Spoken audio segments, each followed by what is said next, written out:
El mundo puede detenerse. Tus sueños no. Elige bien. Elige UPB.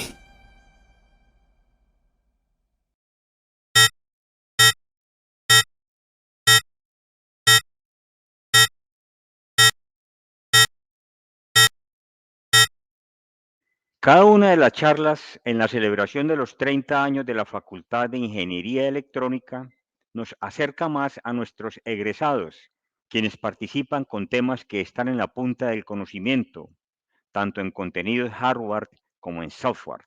Y es un honor para nosotros escucharlos desde su experiencia, trabajo, investigación y aportes que hacen a temas de gran nivel tecnológico. Es así que hoy se unen a la celebración de la facultad la maestría en Ingeniería Electrónica, la Facultad de Ingeniería Eléctrica y de reciente creación la maestría en Ingeniería e Innovación para el Desarrollo Agroindustrial. Y nuestro cercano egresado, investigador, docente y amigo de la universidad, Julián Miranda Calle, nos congrega con el tema Aplicaciones de la ciencia de datos en la industria. Julián Miranda es ingeniero electrónico e ingeniero de sistemas e informática de la Universidad Pontificia Bolivariana Seccional Bucaramanga, graduado con honores en ambos pregrados. Especialista en seguridad informática en la UPB Bucaramanga. Candidato a magíster en ciencia de datos y aprendizaje automático, Universidad de Londres. Docente en el área de computación, matemática y arquitectura de sistemas operativos. Julián es investigador en ciencias de datos, aprendizaje automático y procesamiento de señales relacionadas con eventos de carácter sísmico. Actualmente trabaja en R2 Capital Mexico City y en la empresa Correction One de New York como profesor asistente en ciencia de datos. Bienvenido, ingeniero Julián Miranda Calle, con la charla Aplicaciones de la ciencia de datos en la industria. Es suyo el auditorio.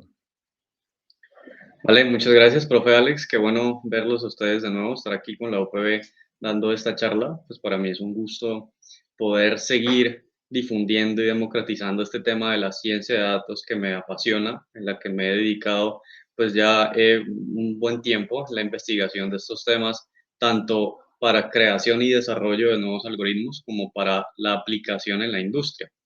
Entonces, hoy les vengo a traer unos pedacitos de esa investigación y de esas, digamos que capa de aplicación de la ciencia de datos, de lo que he podido hacer en la industria, para que podamos ver que la ciencia de datos, a pesar de que es una ciencia, como bien lo indica su nombre, a pesar de que se dedica a los datos y es un componente bien algorítmico, lo podemos trasladar a cualquier espectro y en cualquier aplicación de la industria y la investigación. Entonces, eso es lo que vamos a ver en este momento. Digamos que voy a dar en un primer instante una introducción muy breve de qué es la ciencia de datos, cuáles son las bases de la ciencia de datos, cómo es que está relacionada con la inteligencia artificial, lo que llamamos machine learning hoy en día o aprendizaje automático, cuál es ese foco y esa metodología que se sigue para un proyecto de ciencia de datos.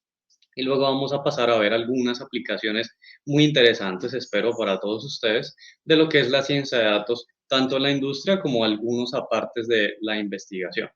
Y finalmente, pues vamos a dar unas muy breves conclusiones sobre cuál puede ser ese trabajo futuro de la ciencia de datos y qué puede ser lo que nos espera de aplicación a la industria. Entonces, empecemos con esto que llamamos la pirámide DIKW o DIKW. Es muy interesante ver que nosotros usualmente hablamos de datos, hablamos de protección de datos en el entorno de seguridad informática y estamos generando datos continuamente. Sin embargo, hay todo un proceso que se sigue para que esos datos que se están generando, esos datos que se están analizando, se puedan convertir en un insight, en un conocimiento que nos permita a nosotros tomar decisiones en el negocio, tomar decisiones en la investigación, tomar decisiones en cualquier entorno. Entonces, ese es el proceso explicado mediante estas 5 etapas que vemos acá de cómo los datos, en primera instancia, que es lo que vemos aquí a la izquierda, vemos unos punticos ahí que representan unos datos. Vemos que inicialmente están desconectados, los vemos sin color porque estamos representando que son datos aislados. Entonces, digamos que por aquí está el nombre de una persona, está la dirección, está el teléfono. Inicialmente recopilamos esos datos personales o sensibles en algunos casos y están aislados. Ya en temas de seguridad hablaremos luego de protección de datos, hablaremos luego de todo ese capability de lo que es ISO 27001 de protección de datos. Aquí lo que quiero ejemplificar es que una vez que recopilamos datos, empezamos a identificar que hay patrones allí. Y ahí es cuando se prenden esos bombillitos. Entonces aquí ustedes ven de datos a información, vemos que ya se están prendiendo esas bolitas y algunas son verdes y algunas son moradas. Ese prendido de ese LED que vemos ahí, verde y morado, está representando que ya se nos está prendiendo el foco, ya empezamos a generar un poquitico allí de información adicional, ya empezamos a entretejer esa red de los datos para poder entender qué es lo que los datos nos quieren transmitir. Luego pasamos al siguiente paso. Entonces, cuando yo hago un proceso ya de análisis, de procesamiento, de interpretación de esos datos y lo vuelvo información, ahí tengo que seguir mi proceso de aprendizaje, mi identificación y reconocimiento de patrones para que pueda llegar a generar conocimiento. Entonces, fíjense que de información a conocimiento empezamos a tejer. Ya los punticos están unidos unos con otros y eso indica que ya estamos identificando un patrón, que ya estamos identificando relaciones entre esos datos en un principio y luego entre esa información que he estado analizando. Ese punto del conocimiento es el punto más importante para poder entender todos esos datos que vienen del pasado, que vienen de un histórico, que vienen de lo que he recopilado de clientes, de usuarios, de estaciones, de donde sea, dispositivos IoT. Tengo que hacer este proceso de entendimiento para generar conocimiento. Y luego de que genero conocimiento de ese histórico en el pasado, me puedo mover al futuro para poder tomar decisiones. Entonces ahí es cuando me vuelco, salto esta paredcita que está representada por esta línea aquí abajo en la diapositiva y paso del pasado y me voy al futuro. Entonces, ¿qué puedo hacer en el futuro? Fíjense que esto ya está alumbradito acá. Hay un puntico alumbrado aquí a la derecha donde dice Insight y otro aquí abajito. Esos dos punticos alumbrados indican que estoy generando más que solo analizando. Entonces, ya tengo conocimiento, ya entendí muy bien cuál es el patronamiento. Ahora voy a empezar a usar ese patronamiento para poder tomar decisiones en el negocio, tomar decisiones en la investigación y poder proponer en un futuro. Entonces, esta primera etapa de generar insight es una etapa propositiva, es una etapa proactiva, en donde además de analizar el pasado, empiezo a tomar decisiones y a proponer sobre esas decisiones que he tomado. Y finalmente, tenemos acá este wisdom, que es la sabiduría, lo que llamamos sabiduría en esta pirámide, que es cuando ya tengo la capacidad de, además de tomar una decisión, hacer un análisis prescriptivo y poder anticiparme al futuro. Entonces aquí es cuando hablamos, por ejemplo, de predicción en el contexto de Machine Learning. Muchos lo llaman pronóstico. Algunos decimos, ok, la predicción lo hacen las brujas allá con su bola de cristal. Aquí lo vamos a llamar pronóstico. Va, está bien.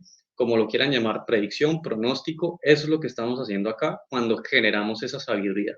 Tenemos la capacidad de anticiparnos a lo que puede suceder y eso ya se llama análisis prescriptivo. Entonces, esta pirámide, desde que partimos a datos hasta que generamos sabiduría, es súper importante para la toma de decisiones en la industria y en la investigación. Y entonces, aquí viene la pregunta. ¿Qué es lo que hace entonces esa información, ese segundo punto que veíamos aquí, cuando empezamos a atar esos cabos, a analizar qué es lo que hace que sea tan apetecida entonces para una industria? Porque vemos que existen, por ejemplo, tantos ataques informáticos a los datos y a la información, para que secuestren información, para que eliminen información, porque resulta que la información es crítica, es sensible y es muy valiosa. Entonces, eso puede representar una gran ventaja competitiva y por eso decimos que generalmente la información es igual a poder. Entonces, si nosotros generamos datos continuamente con dispositivos IoT, por ejemplo, nosotros tenemos una ventaja competitiva potencial que tenemos que aprovechar. Entonces, a eso se dedica la ciencia de datos, justamente a sacarle esa ventaja, a sacarle ese poder a la información, a partir de los datos que hemos estado recopilando con dispositivos, aplicaciones de clientes, de usuarios y demás. ¿Dónde estamos ubicados entonces? Y fíjense que en esta diapositiva no dice ciencia de datos por ningún lado. Entonces es como esa mezcla que hemos tenido en algunos años ya de qué es inteligencia artificial, qué es aprendizaje automático, qué es ciencia de datos, dónde están todos esos conceptos relacionados. Entonces, digamos que aquí vamos a dar una definición muy macro. Lo macro lo vamos a llamar inteligencia artificial. Hay muchas aplicaciones que caen dentro de este concepto que es inmenso de la inteligencia artificial. Luego vamos a tener un subconjunto que se llama aprendizaje automático y luego tenemos un subconjunto del aprendizaje automático que se llama aprendizaje profundo, como ustedes lo ven acá, que es una técnica que no tiene más de 10, 12 años implementada en el mercado, pero que seguramente tiene su antecesor en el aprendizaje automático y el aprendizaje automático tiene raíces desde mucho antes, incluso de 1980, con modelos matemáticos, matriciales de álgebra lineal y demás. Entonces, a esto nos vamos a dedicar en esta charla y vamos a ver cómo se relacionan estos tres conceptos con la ciencia de datos, que es esta diapositiva que viene acá. Entonces, aquí he tratado de recrear unos subconjuntos con esos conceptos. Entonces, tenemos aquí en la mitad ciencia de datos y fíjense que la ciencia de datos involucra inmediatamente conceptos de aprendizaje automático, machine learning, cómo hacemos que la máquina aprenda a partir de la experiencia, que es básicamente a lo que se dedica el machine learning.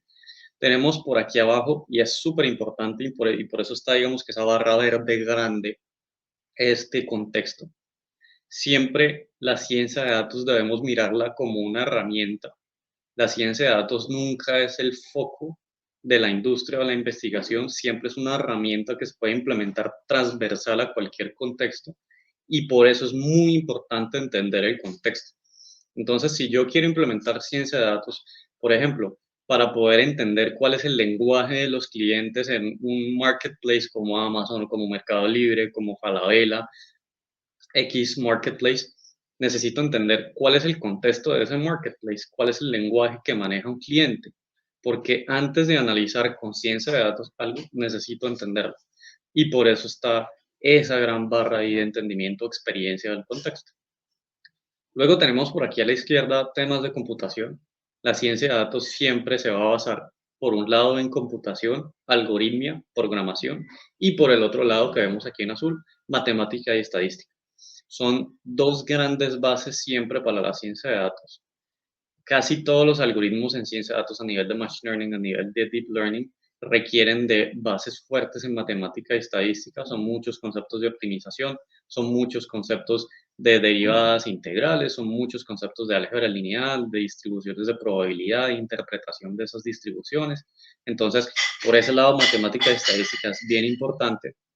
Y por este lado de la computación, pues yo necesito desarrollar eficientemente algoritmos de optimización que demoren el menor tiempo posible, que utilicen la menor cantidad de recursos computacionales posibles.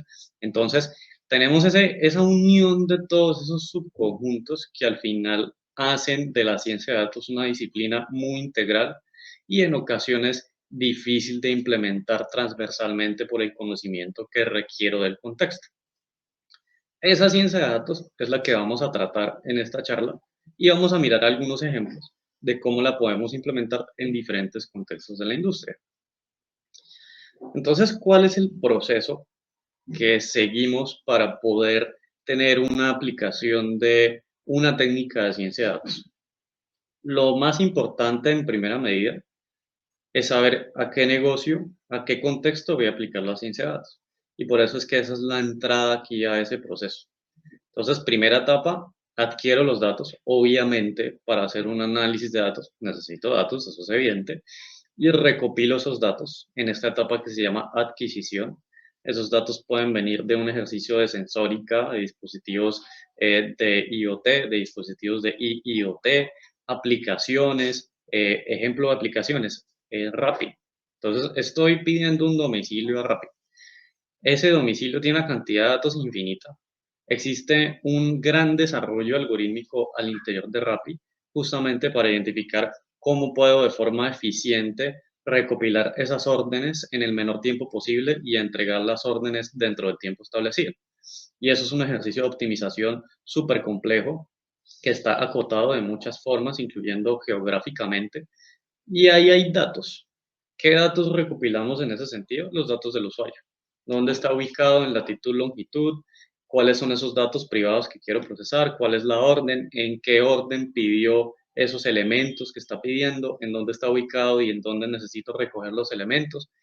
Todos esos datos son los que inicialmente voy a recopilar, voy a adquirir, para luego empezarlos a procesar. Entonces, ahí viene la segunda etapa de preparación de datos. Allá es cuando limpio los datos, los enriquezco, empiezo a hacer un breve análisis para saber cómo más los puedo estructurar, para que me queden en una forma bien limpia que yo luego pueda analizar. Y justamente esa etapa de análisis fuerte es la tercera. Entonces viene una exploración de datos. Ahora que ya tengo esos datos limpios, lo que empiezo a hacer es analizar, identificar patrones, reconocer esos patrones, tratar de plantear y comprobar hipótesis. Toda esa etapa fuerte de análisis para poder entender qué es lo que los datos me quieren decir, poder generar información y luego conocimiento, como lo vimos anteriormente. Esta es la etapa precisa para eso, porque luego de explorar y analizar viene el modelado. Entonces ya entendí qué patrón puede haber allí, ya entendí qué es lo que me quieren decir los datos. Ahora voy a intentar modelar ese escenario que me quiere decir los datos, a tratar de modelar ese patrón para poder seguir detectando y poder seguir haciendo una predicción a futuro para poder generar sabiduría. Y esa es la cuarta etapa de modelado, en donde entreno modelos de Machine Learning. Le digo a la máquina, mire máquina, estos son los datos, este es el patrón que estamos intentando detectar. Si es un ejercicio de aprendizaje supervisado en donde tengo etiquetas, si es un ejercicio de aprendizaje no supervisado, le digo a la máquina, ahí están los datos, sé que puede haber un patrón, usted hágame el favor y detecta ese patrón y me trata de modelar cuál es el patrón que siguen esos datos. En eso tenemos muchísima computación, tenemos mucho gasto computacional de recursos, entonces es muy importante tener una buena habilidad de programación, tener una buena habilidad matemática para poder simplificar en lo más posible las acciones que deben ejecutar esas etapas de modelado. Luego viene la validación, que es esta etapa 5. Entonces, ya que desarrollé el modelo, ya que ese modelo detecta un patrón y me está generando una salida a partir de una entrada determinada, necesito validar que ese algoritmo, que ese modelo está ejecutando las tareas de forma adecuada. Entonces, esa validación involucra toda una serie de etapas de análisis de modelos predictivos, de modelos descriptivos, de modelos prescriptivos, para poder entender si para una entrada determinada está la salida esperada. Si la salida que tengo es la misma salida esperada, ok, voy bien en la validación, seguramente voy a tener una métrica muy alta del 90% de precisión, 80% de exactitud, pero si para una entrada específica tengo una salida que no fue la esperada, pues seguramente no voy a ir tan bien cuantitativamente en precisión o en exactitud.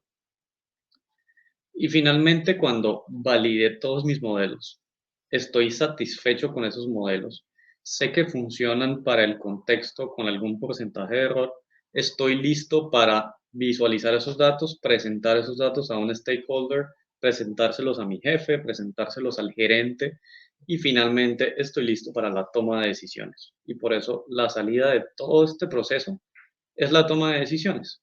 En la industria, en la investigación, en el contexto que sea, es la toma de decisiones. Siempre ejecuto un proceso de ciencia de datos porque necesito tomar decisiones con base en los datos. Ese es el objetivo final de toda aplicación de herramientas técnicas de ciencia de datos. Aquí hay una metodología alternativa a ese modelo en cascada que vimos en la diapositiva anterior. Esta metodología se llama CRISP-DM. Es una metodología muy famosa para la toma de decisiones con herramientas de ciencia de datos. Entonces, si ustedes ven, las etapas que vemos acá se parecen muchísimo a las etapas que vimos en la etapa anterior, a la diapositiva anterior, perdón. Y aquí vemos que todo gira alrededor de esta bolita que se llaman datos. Entonces, lo más importante en este proceso, obviamente, son los datos. Si tengo datos, tengo la capacidad de hacer cualquier análisis que necesite para poder tomar toda clase de decisiones comprobando hipótesis. Lo más importante es estar consciente de que estoy generando datos y necesito de alguna forma analizarlos. Ok, entonces vamos a pasar a esta segunda etapa, ya que conocemos un poco del contexto, de los conceptos de ciencia de datos, vamos a mirar algunas aplicaciones de ciencia de datos en la industria y en la investigación. Entonces, les traigo 3 aplicaciones muy interesantes en donde he investigado. La primera es el detección de patrones de ciberataque. La segunda es un ejercicio de análisis forense digital con ciencia de datos. Y la tercera es un ejercicio de aplicación de ciencia de datos a la sismología. Y mientras vamos hablando de ese tema, vayan pensando en algunas otras aplicaciones, que la ciencia de datos tiene toda clase de aplicaciones en cualquiera de los contextos que estoy nombrando y los que no estoy nombrando. Y por ejemplo, ahí debajito de esas 3 grandes aplicaciones que les voy a mostrar, hay otras 3 acá chiquititas. Entonces, con propósitos de la maestría de agroindustria, tenemos aquí una aplicación de agroindustria, cómo podemos aplicar ciencia de datos a la agroindustria. Tenemos aquí un ejercicio de transferencia de estilo que les voy a mostrar muy breve y un ejercicio de detección de fraude crediticio. Entonces, fíjense que las primeras 2 aplicaciones, en contexto de seguridad informática, aquí contexto de sismología, que está súper lejos de ser aliado de seguridad informática. Tenemos por acá la agroindustria, tenemos por acá temas de lenguaje y tenemos por acá fraude crediticio, que lo podríamos interpretar de nuevo como seguridad o seguramente como temas de economía, finanzas. Entonces, contextos diversos, aplicación de técnicas de ciencia de datos. Vamos a mirar primero los patrones de ciberataque. Entonces, ese fue un ejercicio muy interesante que se hizo con algunos datos de una compañía australiana que registra todo el tiempo temas de arquitectura de computadores, sistemas de información y registros que están seguramente de ataques informáticos. Y lo que vamos a hacer nosotros es tratar de identificar si existe algún patrón dentro de esos ataques que han sido registrados por esa empresa australiana. Digamos que es una parte muy breve del conjunto de datos. Entonces, esa empresa ha propendido por, uno, registrar qué tipo de ataque informático fue, registrar cuál fue el protocolo utilizado, cuál fue la IP de origen, cuál fue el puerto de origen, la IP de destino, el puerto de destino y el nombre del ataque según temas de referencia del CVE, que es, digamos, que una entidad que se dedica justamente a registrar vulnerabilidades informáticas. Y lo que vamos a tratar de hacer es identificar si hay algún patrón con esos tipos de ataques. Seguramente ustedes van a escuchar estos tipos de ataques en algún momento. Estoy seguro de que, por ejemplo, un gusano informático lo han escuchado, un ataque de DOS que es de denegación de servicios lo habrán escuchado en algún momento, un ataque backdoor o un exploit lo habrán escuchado. Entonces, todos esos son tipos de ataques que funcionan de forma muy diversa y lo que vamos a tratar de identificar es si eventualmente puedo ver algún patrón allí. Entonces, fíjense en esta primera gráfica, es muy interesante, no digo que pueda ser generalizable porque pues depende exclusivamente para el contexto de esta empresa australiana. Sin embargo, eh, el CVE tiene registradas muchos más eventos de exploits, por lo que podríamos potencialmente generalizar esta gráfica. Muchos de los eventos son exploits. Fíjense que algunos pocos de los eventos son realmente gusanos informáticos. Los exploits mayormente se aprovechan de vulnerabilidades por faltas de actualización o por sistemas operativos poco conocidos que no han sido bien documentados, y por eso es uno de los tipos de ataque más comunes. Es lógico que así sea. Y por acá tenemos la denegación de servicios. La denegación de servicios no es tan difícil de ejecutar, depende mucho de cómo está estructurada la arquitectura de un servicio web, por ejemplo, depende mucho de cuál es el tiempo de respuesta de ese servicio, de si tiene un backup o no. Entonces, es relativamente sencillo de ejecutar y depende más de la protección y de cuál vulnerable puede ser un servicio frente a la velocidad de respuesta de las peticiones en el caso de web. Entonces, ahí inicial un análisis aquí descriptivo muy breve de cuáles son esos ataques informáticos que están sucediendo, cuáles son los más típicos, como vemos aquí el rosado del exploit, y cuáles en esa empresa son los menos típicos, como vemos aquí los gusanos. Todas estas aplicaciones que les estoy mostrando, ustedes pueden escanear por acá el código QR. Algunas tienen código y datos, tienen la publicación acá. Todas las aplicaciones que les estoy mostrando acá están publicadas en un journal o en una conferencia para que ustedes puedan leer la publicación y se puedan enterar un poco más de qué fue lo que hicimos acá. Esta gráfica es súper interesante porque fíjense que el eje X tenemos en este caso tiempo y el eje Y tenemos puerto de destino.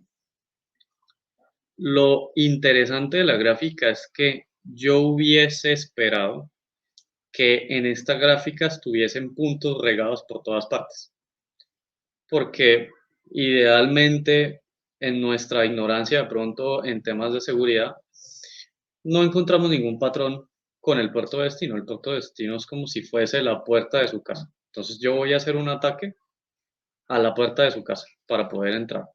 Yo voy a hacer un ataque a la puerta de la casa de Pepito, a la puerta de la casa de Juanita, a la puerta de la casa de Anita, y esos son los ataques informáticos que voy a hacer. Entonces, en principio, si yo soy un ladrón que solo quiero robar, pues para mí, indistintamente que entre a la casa de Pepito, o la casa de Miguelita, o la casa de Anita, lo que me importa es robarle la casa a alguien. Y con esta gráfica estamos demostrando que no, que el ataque informático sabe a quién va a atacar y sabe a qué puerta quiere entrar. Y eso es súper importante porque estamos diciendo que un ataque informático muy pocas veces se hace de forma aleatoria, siempre sabe a dónde quiere ir. Y eso queda demostrado con esta gráfica. Entonces, fíjense que la casa 80, el puerto 80, que es el de HTTP, está siendo constantemente atacado. Fíjense que aquí hay una línea de puros punticos súper sólida. Eso quiere decir que el ataque siempre va al 80. No sabemos todavía qué tipo de ataque porque aquí hay muchos colores, pero en principio el ataque va al 80. Sabe que tiene que ir a la casa de Miguelito. Y va y le toca a Miguelito a la puerta todo el tiempo. Otro caso, en un ataque que vaya por acá a este puerto que está arriba del 140, a la casa de Anita. Entonces, ese ataque rosado, que es el de exploit, sabe que tiene que ir a la casa de Anita. No va a tocar ninguna otra puerta, toca la puerta de Anita todo el tiempo. Entonces, esta gráfica es súper importante para demostrar que podría llegar a ser aleatorio en la forma en la que se hace un ataque informático. Sin embargo, el ataque va dirigido siempre a un puerto de destino específico. Él sabe a dónde tiene que ir. Él no ataca por atacar. Él sabe quién es el vulnerable y a dónde tiene que ir a tocar. Y aquí podemos ver otro ejemplo. Este es un patrón unos patrones de ciberataque nuevamente en el eje X. Tenemos otra vez ataques de denegación de servicio, exploits y demás. Y tenemos en el eje Y las IPs de destino, que es como si fuese la casa completa. Entonces, ya no es la puerta solamente, digamos que la punto 10 es la casa de Pablito, la punto 11 es la casa de Pepito, la punto 12 es la casa de Anita. Y fíjense que no todos están alumbrados por igual en este gráfico de mapa de calor. No todos tienen el mismo color. Fíjense que la punto 17 es la que tiene en su mayoría los colores más intensos, tanto de ataques de análisis como de backdoor, como de denegación de servicios, como de exploits. ¿Eso qué nos indica? Uno, que puede que la máquina con IP.17 sea muy importante para la empresa, tenga servicios muy importantes en la empresa, tenga muchas vulnerabilidades o faltas de actualización, y eso hace que diversos ataques informáticos se centren en esa máquina con IP.17. No estamos aplicando aquí ninguna medida correctiva, sin embargo, estamos pudiendo identificar que esta máquina está siendo atacada, está siendo vulnerada repetidamente. Entonces, ¿para qué nos ayuda este mapa de calor? Para poder identificar, ok, esa máquina con IP17 necesito protegerla contra exploits, contra ataques de denegación de servicios, contra ataques genéricos, contra ataques de backdoor, porque le están dando palo, como decimos acá, le están dando y dando y dando ataques informáticos, explotando vulnerabilidades y necesito protegerlo. Entonces, ese es el objetivo. Acuérdense de que tenemos datos y lo que queremos es generar conocimiento para poder tomar una decisión. Entonces, aquí llegamos al punto en que estamos generando conocimiento, sabemos cuál es la máquina que está siendo atacada en nuestra empresa y ahora tenemos que saltarnos esa barrera de analizar el pasado e irnos al futuro. Entonces, ahí es cuando implementamos una medida correctiva. Así sea, hombre, actualicemos esa máquina, ese sistema operativo. De pronto no lo actualizábamos hace 4 años y está lleno de vulnerabilidades por estar desactualizado. Eso ya es una medida correctiva. Y esa medida correctiva nació de este análisis. Entonces, ese es el objetivo de la ciencia de datos. justamente un análisis descriptivo como este, mirar unos patrones y poder tomar una decisión para poder generar conocimiento y luego sabiduría. Aquí hay otro ejemplo de lo que podemos ver a nivel descriptivo. Entonces, fíjense que ataques como el shellcode atacan indistintamente puertos de destino. Fíjense que toda esta barrita de puntos está llena. Sin embargo, ataques como el de reconocimiento, que es este rosado, fíjense que no llega a puertos arriba del 1000, por ejemplo. Solamente ataca puertos por debajo del 1000, 1500. Eso es bien importante porque quiere decir que el ataque de reconocimiento sabe a qué puertos atacar y por qué, igual que este genérico. Fíjense que el genérico solo ataca puertos determinados. Y eso es bien interesante porque él no va al azar. Él sabe a qué puerta tocar y para qué. Entonces, ese era el objetivo con esta primera aplicación, que miráramos cuál puede ser el uso de la ciencia de datos y cómo podemos tomar decisiones allí en un entorno de seguridad informática. Vale, entonces vamos a la segunda. Tenemos un análisis forense digital. Lo que quiero mostrarles acá, de nuevo, ustedes pueden ver los datos y la publicación aquí en el QR. Esta fue una publicación con el profe Diego Parada, una revista Q1, que estuvo muy interesante de hacer este ejercicio investigativo. Lo que nosotros estamos acá intentando evaluar es la esteganografía. Entonces, la esteganografía es una ciencia formal en la seguridad informática que se parece mucho a la criptografía, solo que propende por embeber contenido en archivos multimedia digitales, imágenes, audio, archivos PDF, lo que sea. Y eso garantiza de alguna forma confidencialidad. Sin embargo, ustedes se podrán imaginar que yo como analista, si quiero embeber un archivo para que alguien no lo note y no sea vulnerado dentro de una imagen, un atacante también podría embeber un ejecutable, por ejemplo, dentro de un PDF, mandármelo por correo, yo descargo el PDF y se ejecuta ese archivo ejecutable. Entonces, así como la esteganografía nos puede servir para poderle sacar provecho a la seguridad informática, también nos puede servir para que nos vulneren los sistemas de información. Entonces, aquí la pregunta es, ¿cómo detecto que un archivo multimedia, en este caso imágenes, que es el ejemplo que les voy a mostrar, tiene contenido embebido que no estoy notando? Este ejercicio es muy interesante porque ustedes ven ahí la pantalla. Yo les puse 9 imágenes ahí en pantalla. Y yo los reto a que ustedes vean alguna diferencia cromática en el color de cualquiera de esas 9 imágenes. Entonces, si yo comparo la primera imagen con la segunda, no veo ninguna diferencia. Si comparo la primera con la tercera, no veo ninguna diferencia. Si comparo la primera con la cuarta, no veo diferencia. Entonces, hagan ustedes ese ejercicio mientras les estoy hablando. Comparen la primera con la segunda, la primera con la tercera, y así sucesivamente hasta que comparen la primera con la novena. Y traten de identificar en qué momento empiezan a ver una diferencia en el color. Y yo les garantizo, porque esto está probado científicamente, que luego de la sexta variación cromática empiezan ustedes a ver una variación a nivel de su sentido de la vista. Y eso es porque de los 16.7 millones de posibles combinaciones de intensidad que tenemos acá con 8 niveles, solamente podemos distinguir 2.7, o sea, una de cada 6. Entonces, si ustedes comparan la primera con la séptima, recién van a poder diferenciar un cambio. ¿Cuál es el problema o cuál es la ventaja, digamos, de la esteganografía? Que la esteganografía se aprovecha de esto. Entonces, si Pepito no es capaz de identificar un cambio cuando yo le varío aquí la intensidad, pues yo voy a esconder contenido en la imagen y él no lo va a identificar. Entonces, si yo les paso la primera imagen o les paso la segunda, para ustedes es la misma imagen, pero resulta que la segunda tiene contenido escondido y no lo vamos a poder identificar, ni siquiera pues yo lo puedo identificar. Entonces, esa es la ventaja competitiva que tiene la esteganografía y ese a su vez es el peligro de la esteganografía. Entonces, ¿cómo hicimos nosotros para poder detectarla? Resulta que mirando la imagen, ya sé que no puedo. Ya sé que me va a quedar imposible ver que tiene un cambio. Entonces, tengo que usar medidas más sofisticadas Y aquí utilizamos una red neuronal convolucional y un enfoque de atributos para poder detectarlo. Entonces, tenemos un dataset, un conjunto de datos de imágenes, que inicialmente fue tomado de este súper famoso conjunto de datos que se llama Visual Genome.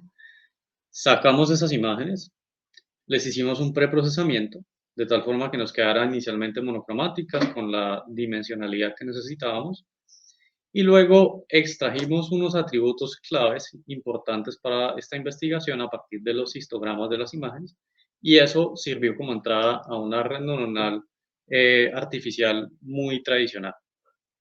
Y esa red neuronal artificial está ejecutando un ejercicio de clasificación en donde o nos dice que la imagen tiene contenido o la imagen no tiene contenido. Es simplemente una salida binaria, o tiene o no tiene. Este ejercicio fue muy importante de investigación porque actualmente tenemos muchos sitios, como a nivel de correo, por ejemplo, bandejas de correo. Si ustedes en algún momento reciben un correo con un PDF, una imagen, el archivo multimedia que sea, y no saben muy bien cuál es el destinatario, cuál es el remitente, perdón, es importante descartar ese correo porque pueden suceder cosas como esta. Entonces, ¿quién quita que les llegue una imagen como esta? Qué sé yo, en algún momento sucedió una imagen como esta con Esperanza Gómez.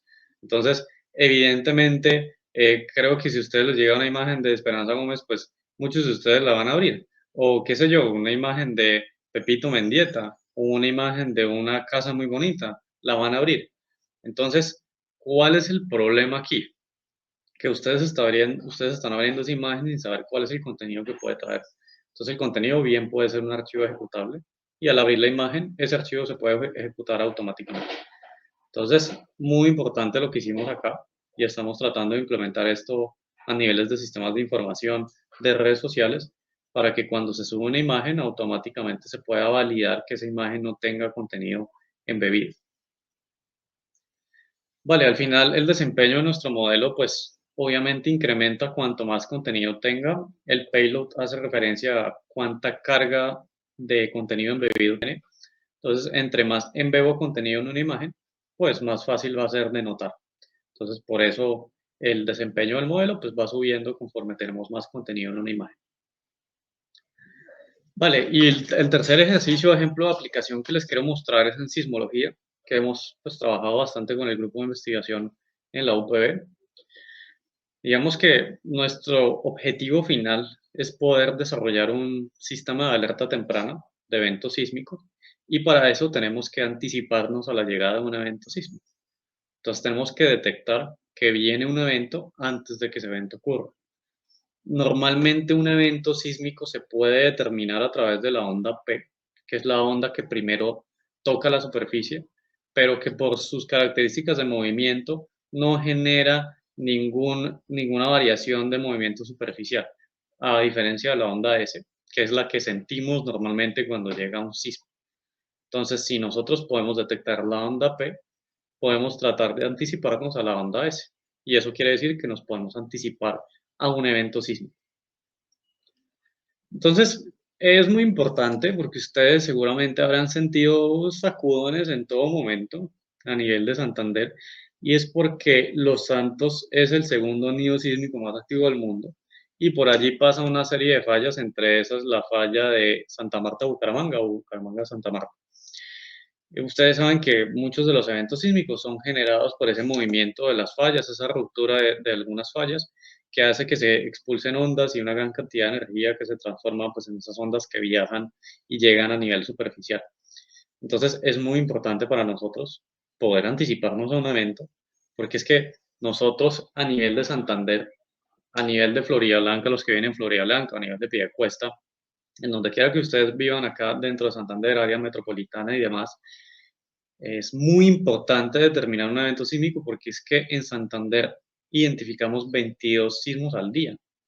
Y 22 sismos al día es una medida considerablemente grande como para no tener la capacidad de detectar esos eventos. Entonces, obviamente ustedes no se la pasan sacudiéndose, ¿no? Por los 22 sismos al día, pues ustedes dirán, no, pero ¿cómo así? ¿Dónde están? No los veo. Claro, no los veo porque la mayoría son de menos de 1.5 la escala de Richter y muy profundos, de más de 150 kilómetros de profundidad. Sin embargo, sismos como el 10 de marzo del 2015, que algunos de ustedes que de pronto están por terminar la carrera o que ya están haciendo un posgrado, lo habrán sentido en la UPB, yo lo sentí en la UPB, y eso fue horrible. Nosotros estábamos en parciales y fue muy chistoso porque nos tocó abandonar el parcial y la profesora no quería abandonar el parcial. Pero el caso es que se movió súper duro y yo sí quisiera que antes de que ese movimiento de más de 7 en la escala de Richter hubiese sucedido, a mí me hubiesen notificado de que iba a haber un evento. Porque si a mí me notifican, alcanzo a evacuar en 30, 40 segundos antes de que toque la superficie. Entonces, este algoritmo que desarrollamos mediante todo este ejercicio de inteligencia artificial, ciencia de datos, es muy importante porque podemos salvar vidas. Podemos realmente anticiparnos para poder generar un protocolo de evacuación que nos permita salvar vidas realmente. Entonces, a eso es a lo que nos estamos dedicando en este momento que ya estamos terminando este ejercicio de las publicaciones en sismología con ciencia de datos.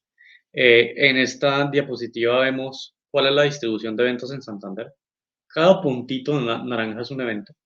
Fíjense que todos los puntitos naranjas siguen la trayectoria de la cordillera, acá, que de pronto ustedes están viendo el mouse, sigue la trayectoria de la cordillera. Y fíjense que esta gran masa, este clúster gigante de puntitos, adivinen qué es justo Los Santos.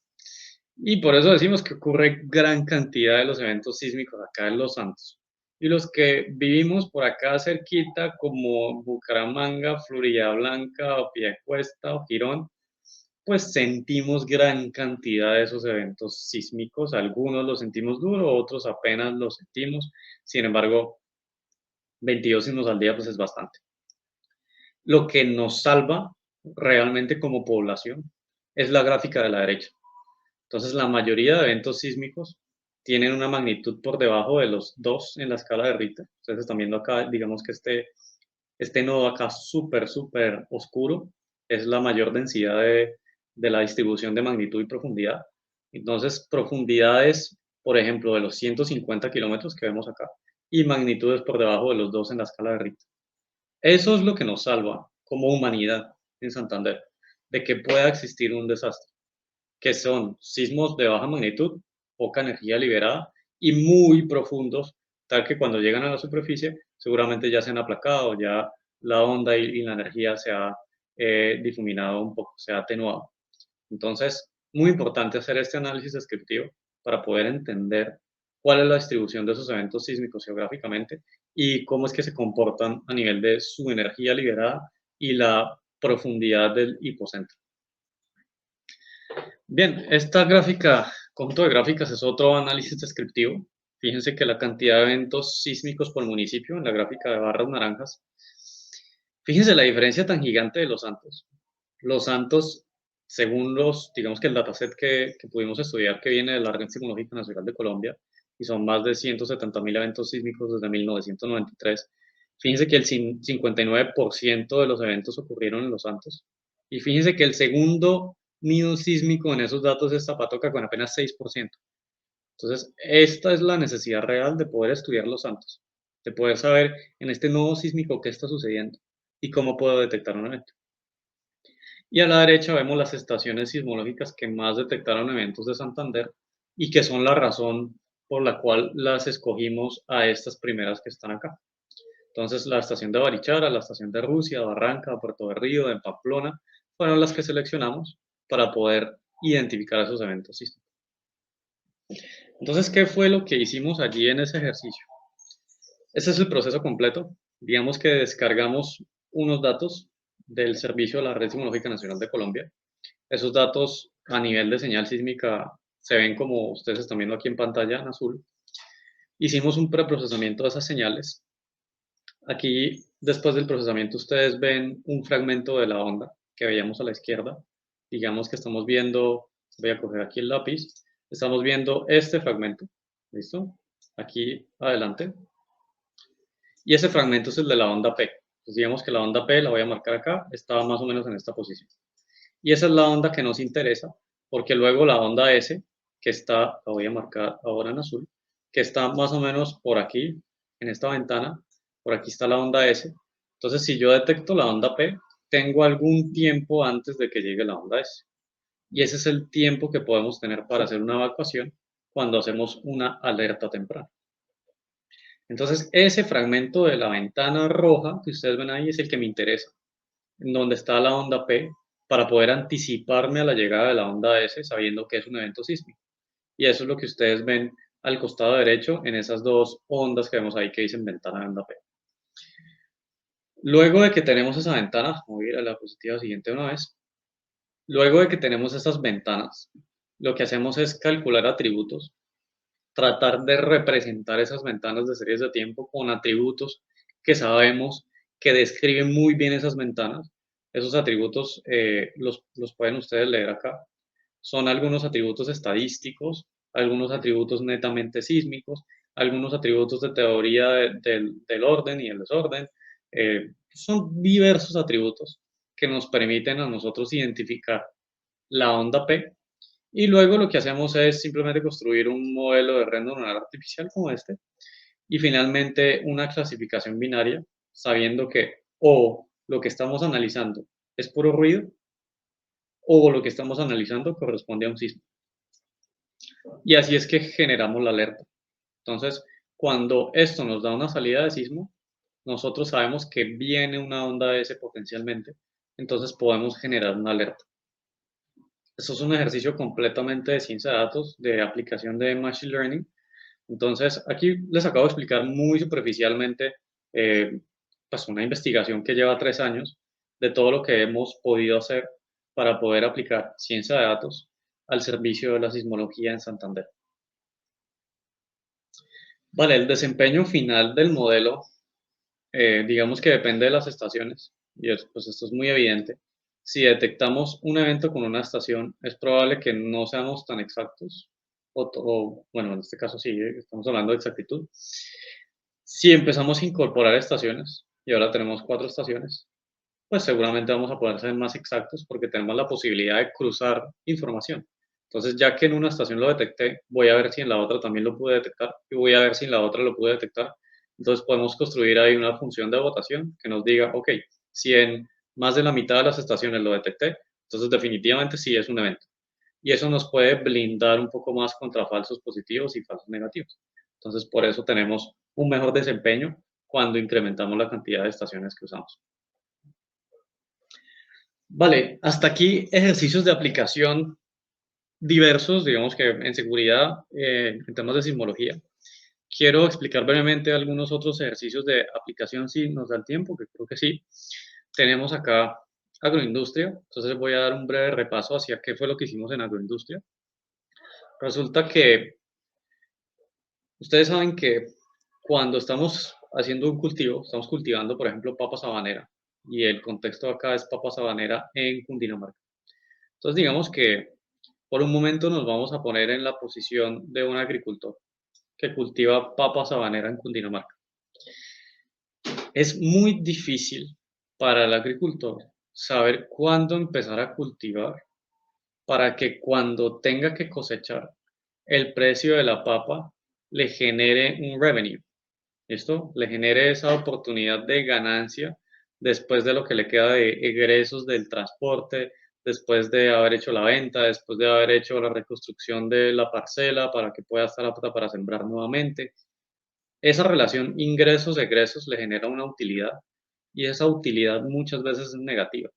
Es decir, cuando siembra, a veces en el momento de cosechar está perdiendo dinero porque el precio de la papa no le permite poder ganar y generar utilidad. Entonces, nuestro punto acá, digamos que resumiendo esto bastante, nuestro punto es poderle decir al agricultor cuándo sembrar de tal forma que al cosechar pueda generar la mayor utilidad posible. Y eso lo hicimos con ciencia de datos. Entonces, imaginen que esta es la traza real tomada de Corabastos del precio de la papa. Esto es precio diario por kilo de papa. Y ahí tenemos la fecha. Entonces, digamos que nuestro estudio estuvo desde principios del 2016 hasta finales del 2019, principios del 2020. Y esto es solo papa sabanera, precio a nivel de Cundinamarca, Corabastos. Entonces, ustedes ven que el precio varía bastante. Entonces, ¿qué pasa? Mi pregunta sería, ¿qué pasa si el agricultor cultiva por acá, digamos que, bueno, puedo decir cultiva por acá, y cuando cosecha, pasa este tiempo, y cosecha la papa, y la papa está en este precio. Seguramente va a tener una muy buena utilidad, pero les hago el ejercicio complementario. ¿Qué pasa si cultiva por acá? Él ve que el precio está súper alto, él ve que el precio está a tope de la papa, y él dice, voy a cultivar papa, porque voy a ganar.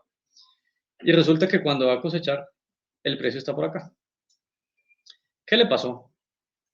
Estaba haciendo una previsión de este precio y resulta que recibió este. Entonces realmente la utilidad fue negativa. Lo que hizo fue perder dinero con esa siembra de papa sabanera. Entonces, lo que nosotros en este proyecto que está siendo aplicado en la industria quisimos hacerle y facilitarle al agricultor fue decirle este punto dónde debe ser, dónde debe sembrar para que en el momento en el que coseche, en lo posible pueda generar la mayor utilidad. ¿Cómo hacemos eso? Evidentemente tiene que haber un ejercicio de predicción, o algunos dirían pronóstico, para poder anticiparnos a lo que viene. Porque es que si hoy es 2017 de julio, digamos que estamos parados aquí, esto es hoy, pues obviamente todo lo que está a la derecha no lo tengo, porque sería adivinar, mirar hacia el futuro, no lo tengo. Entonces necesito hacer un ejercicio de predicción para poder saber qué es lo que viene. Esa predicción seguramente me puede dar así, ¿no? Obviamente no va a ser una predicción con 0% de error. Claramente siempre va a estar vinculado a un error por la confianza que tengo en la medición. Entonces digamos que el ejercicio de predicción me dio así. Entonces fíjense que si yo tengo esa curva azul que acabo de dibujar, por ejemplo, a un año, yo con algún porcentaje de error puedo saber qué va a suceder con el precio de la papa. Claramente tengo 5, 10, 15% de error, seguramente, pero más que saber cuál es el precio exacto, me interesa mucho el comportamiento. Si va subiendo, si va bajando, cómo se está comportando. Y eso de alguna forma me puede decir cuándo voy a empezar a sembrar. Entonces, ese es el objetivo. Entonces, aquí en esta diapositiva les estoy mostrando, digamos que cuál fue el ejercicio de hacer esa predicción a futuro que se llama en serie de tiempos forecasting. Entonces, digamos que nosotros estábamos parados acá, en el final de esa serie de tiempo, por acá al final de esta serie, principios de 2020. Ese final de la serie es el día cero para nosotros, ¿listo? Entonces estamos parados aquí en hoy. No conocemos en principio la curva azul. La curva roja es nuestra predicción. Entonces nosotros predecimos que la papa va a tener ese comportamiento de la curva roja, teniendo en cuenta una cantidad de días de 180 aquí. Y 180 días pues son, pena, creo que perdimos el audio. Los 180 días son los 6 meses. Entonces, si nosotros hacemos una predicción a 6 meses, podemos decirle al agricultor cuándo sembrar. Porque la papa sabanera no se demora más de 4 meses y medio en poder generar una cosecha. Entonces tenemos ese tiempo perfecto para decirle al agricultor cuánto sembrar. Y fíjense que cuando incorporamos la curva azul, que es realmente el precio de la papa, pues estamos considerablemente cerca. Tenemos una accuracy del 92.71%. Estamos bastante cerca del precio real y del comportamiento descendente acá, por ejemplo, que tiene el precio de la papa. Entonces, esto nos sirve mucho para decirle al agricultor, ok, venga, usted no va a sembrar acá, porque cuando usted siembre acá, seguramente a los 40 días usted va a tener un precio de la papa en descenso. Entonces, más bien, espérese un momentico, seguimos haciendo el forecasting y seguramente esta curva vuelva a subir acá y usted pueda empezar a sembrar. Ese es el objetivo de este proyecto. Vale, les voy a mostrar estas dos aplicaciones finales, transferencia de estilo. Nuestro objetivo acá es poder transformar una noticia a un poema y suena bastante loco, sin embargo tiene muchas aplicaciones. Eso lo hicimos para poder identificar cómo aprender de un estilo y poder pasar de un estilo a otro. Lo aplicamos a noticias poema, pero bien podría ser cualquier otro estilo. y eso lo hicimos con una red neuronal recurrente. Entonces, quiero mostrarles la salida. Lo que está aquí en el primer recuadro es la noticia que entra. Esta es la noticia de entrada. Y lo que está a la derecha es la versión poética de esa noticia. Seguramente voy a pasar la diapositiva un poco rápido, pero le pueden tomar una foto en este momento. Se van a dar cuenta ustedes que lo que está a la derecha es una versión bastante poética. Está escrita como un poema, sigue el patrón de verso de un poema tradicional y estamos transformando algo que no es para nada poético, que es una noticia que viene de la BBC, y la estamos transformando en un poema. Entonces, eso tiene muchas aplicaciones para poder transformar cualquier estilo de entrada en un estilo de salida. No aplica solo para texto, puede aplicar para imágenes, por ejemplo, puede aplicar para archivos de audio, tiene muchas aplicaciones y esto es ciencia de datos nuevamente, aplicado en este caso al lenguaje.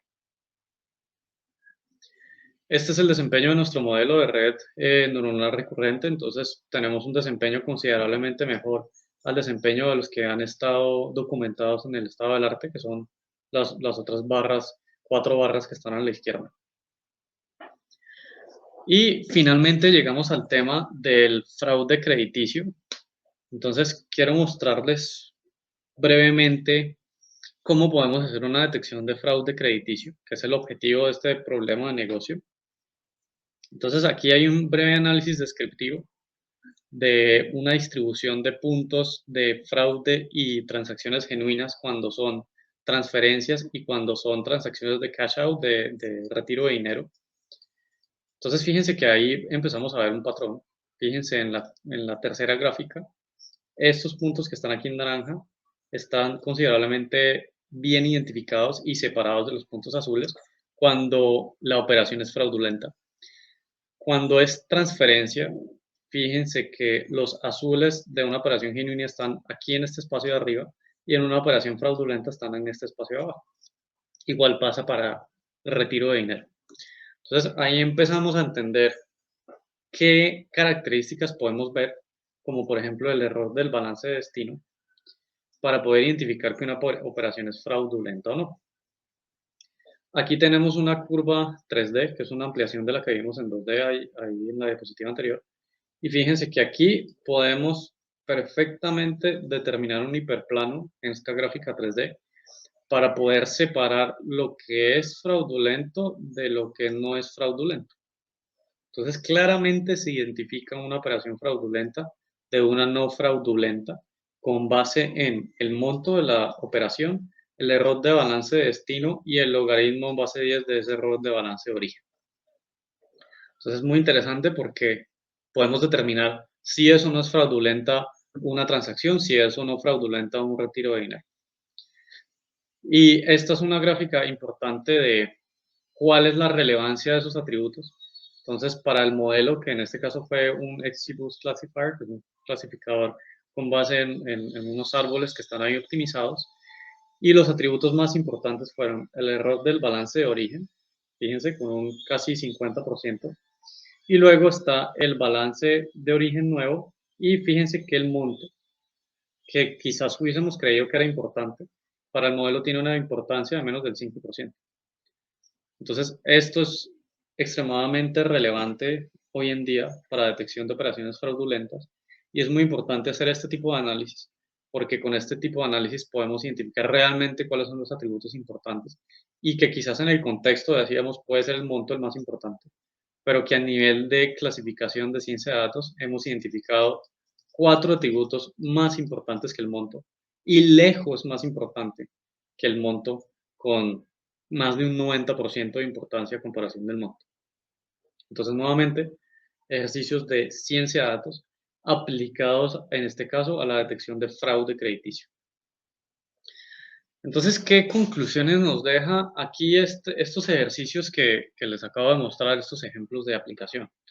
Primero, que podemos extrapolar estos estudios, el uso de estas técnicas, a cualquier área en la que estemos tratando de identificar un patrón por un análisis descriptivo, un análisis predictivo o un análisis prescriptivo. Lo importante es partir de los datos para poder generar sabiduría luego de pasar del histórico de esos datos con un conocimiento sólido sobre el patronamiento, a poder determinar cuál es el comportamiento futuro, anticiparme a lo que pueda suceder y empezar a proponer medidas para tomar decisiones. Ese es el gran mensaje de esta charla. Para poder ejecutar prácticas de ciencia de datos, lo más importante es saber cuál es el contexto, cuáles son los datos que quiero analizar, qué es lo que quiero analizar, plantearme unas hipótesis y poder desenvolverme en este ejercicio que les acabo de mostrar de las etapas de ciencia de datos, partiendo de adquirir los datos hasta llegar a tomar una decisión en el contexto en el que estén trabajando. Entonces, bueno, pues muchas gracias por este espacio. Espero que les haya gustado. Si tienen una pregunta o un aporte, me pueden escribir a cualquiera de sus correos, a LinkedIn. Pueden revisar mi perfil investigativo. Si les interesa, me pueden escribir en cualquier momento. Bueno, bueno, Julián, muchas gracias. Realmente este tema es para nosotros muy, muy novedoso, sobre todo que es un tema no de pregrado, sino de posgrado y de investigación. Entonces, yo tengo algunas, pues, no tan, bueno, dudas muchísimas, pero algunas inquietudes respecto a, digamos, a lo que usted nombró como esteganografía, que es recibir imágenes. Prometo que de ahora en adelante nunca abriré las de Esperanza Gómez, solo las... pero es bien interesante porque a veces uno como, digamos, ciudadano común no tiene por qué conocer de estos temas y a veces llegan correos diciendo no habrá mensajes desconocidos si no sabe su fuente, porque, pero uno no lo cree, porque lo que usted dice, yo veo una foto de un árbol y el mismo árbol, pues no noto ni la diferencia de luz ni de contraste. Entonces, eso es una cosa, bueno, que hoy sí creo que hemos aprendido sobre ese tema. Y bueno, respecto a lo que usted me parece que muy interesante es, integra esta ciencia de datos a cuestiones del agro. Me queda una duda, a ver si usted me ayuda, y es, ¿hay tomado en consideración, digamos, el precio, digamos, del caso de la papa? Lo proyecta a 6 meses y dice, es posible, hay gran probabilidad de que se comporte de esta manera. Y yo me imagino que la variable tiempo, porque usted sabe que el agricultor es muy intuitivo. Entonces él sabe que en marzo llueve, en abril está seco, entonces siembra la papa en mayo porque en octubre es la venta grande. Entonces es como el ciclo cultural. Habría que ver cómo empatar ese ciclo cultural con estas ciencias. No sé si ustedes han hecho alguna estadística o alguna toma de muestras. Sí, pues es un súper buen aporte, profe. Aquí diría que es importante saber cuáles son los cofactores que pueden influir en ese precio. Una de las razones principales para analizar precio por encima de cualquier otra variable es que cualquier cofactor que afecte el precio puedo incluirlo dentro del análisis del patronamiento del precio. Si hubiese arrancado por analizar temas meteorológicos, por ejemplo, seguramente se me hubiesen quedado muchos cofactores por fuera que no hubiera podido analizar que sí están impactando el precio. Entonces, nuestra elección fue arrancar con la variable de estudio, la variable que más le impacta al agricultor, que es el precio del producto, y luego empezar a incluir otros cofactores que probablemente estén impactando en esa variable de estudio, como es el tema meteorológico, como es ahorita el tema del COVID, porque esto lo hicimos antes, justo unos meses antes de COVID, y si hubiésemos estado en periodo COVID, pues hubiese sido notablemente más complejo porque el patronamiento hubiese cambiado bastante y eso nos hubiese afectado pues todo el estudio. Ah, ok.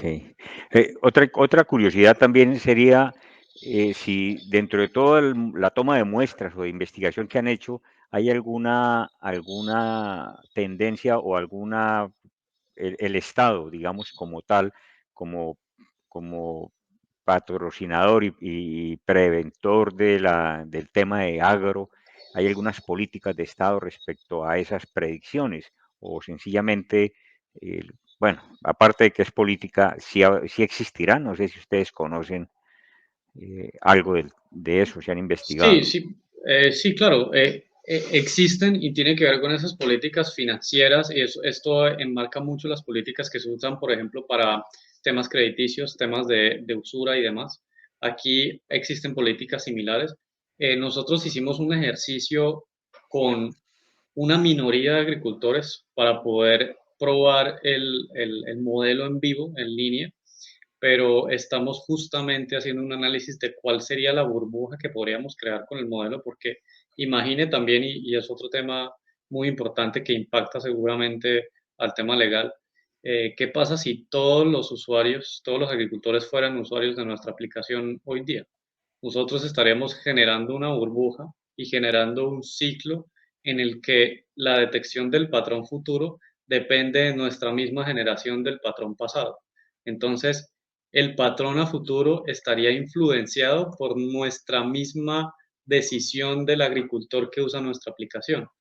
Entonces, ya no estaríamos analizando solo el mercado, sino que estaríamos modelando mercado más la influencia de nuestra aplicación y la decisión del agricultor al usar nuestra aplicación en el caso en el que esto se vuelva masivo para Cundinamarca. Entonces, nosotros podríamos bien estar afectando el mercado de Cundinamarca justamente al implementar este tipo de medidas que influencian justamente la decisión de un agricultor, porque al final el mercado de la papa, igual que el mercado de muchos de los commodities y productos, pues depende, y uno de los grandes cofactores es justamente cuánto cosecha, cuánto se produce de papa a nivel de Corabastos, por ejemplo.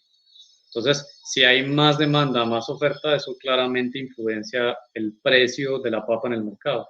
Entonces, si yo manipulo demanda y oferta con este ejercicio de Machine Learning, pues voy a cambiar el patrón del mismo precio de la papa. Entonces, eso tiene consecuencias de alterar cómo funciona el mercado en Cundinamarca y ahí claramente aplican algunas normativas importantes dentro del contexto legal. Sí. Ah, ok, bien, muchas gracias. Ahora, finalmente, respecto al fraude bancario, pues bien, igual, uno de usuario ahí saca sus ahorritos y si usted tiene 20.000 pesos y los pierde, el monto para el usuario es muchísimo, aunque yo veo que el estudio que hacen, el monto es indiferente, lo que les interesa es otro tema. Entonces, ¿cómo equilibran eso para que el usuario, bueno, no ustedes, ¿no? Sino el sistema bancario, cómo equilibra para que el ciudadano esté seguro que al hacer una transferencia por su celular realmente esté siendo efectiva? A veces las claves son muy sencillas y bueno, eso es tarea del banco hacerlo y responsabilidad de él, pero o ustedes o intuyen cómo le generan esa confianza al ciudadano raso, al del sueldo básico. Es una buena pregunta, creo que es como más por el lado de seguridad de la información. Hay bastantes protocolos de aseguramiento de la información. Creo que el primer consejo para un usuario es utilizar más de un factor de autenticación. Entonces, muchas veces el factor contraseña no es el más eficiente o no es el único aceptado o no es el único seguro. Hay sistemas de información que tienen una capacidad muy limitada de almacenamiento de contraseñas o cuyos protocolos de aseguramiento de la información, protección de datos no incluyen hashing o ese cifrado de la información. Entonces, es importante el segundo factor de autenticación, como por ejemplo, a nivel biométrico, que es un tercer factor de autenticación, la huella, o a nivel un poco más sencillo, aplicación Bancolombia, el tema de la clave dinámica a nivel financiero, o aplicaciones de aportes en línea, por ejemplo, o aplicaciones del LANE, cualquiera de estas aplicaciones web locales de gobiernos a nivel nacional utilizan doble factor de autenticación. Entonces, además de tener la contraseña, usuario y contraseña, nos pide el celular. Entonces, le envían un mensaje de texto al celular y usted escribe ese código del celular. Eso es un segundo factor de autenticación. O le envían al correo un mensaje para que usted clique a ese enlace del correo para que lo lleve al sitio. Eso es un segundo factor de autenticación. Entonces, eso es un primer mensaje. No se fíen del factor usuario y contraseña. Traten de incorporar en lo posible más de un factor de autenticación. Y lo segundo a nivel de fraude crediticio es que los bancos usualmente analizan más que solo el monto. Entonces, usualmente cuando usamos tarjetas de crédito, es muy factible que el banco nos llame a verificar que esa transacción es verídica o simplemente bloqueen la transacción. Eso sucede más que solo el monto. Ahí evalúan latitud, longitud de las transacciones, de las operaciones. Ahí evalúan cuál es el balance que queda en caja. Eh, Evalúan muchas cosas que más que solo el monto, porque el monto, como vimos en el estudio, no es la única variable que puede impactar y puede identificar una transacción, operación fraudulenta. Ah, bueno, no, excelente. Muchas gracias por esta charla y este tema que yo espero que a nuestros estudiantes y personas en general, no solamente estudiantes, lo escuchen, pues se empapen de estos temas, no que sean especialistas, pero que sí sepan que existen y toda la labor que hay detrás de un programa de seguridad o de lo que usted llamó ciencia de datos, que es una herramienta. Entonces, muchas gracias de verdad, ingeniero Julián, por su tiempo, su compañía y su cercanía con la facultad y con la universidad y de verdad, muchas gracias. Es Con mucho gusto, profe. Muchas gracias por la invitación. Pues para mí fue un bueno, gusto. sí, señor. Seguiremos disfrutando de estas charlas en los 30 años de la Facultad de Electrónica. Buen día. Gracias.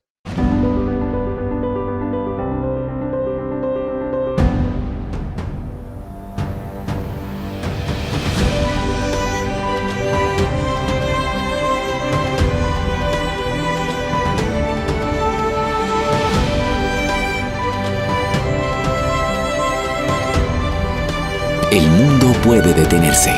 Tus sueños no. Elige bien. Elige UPB.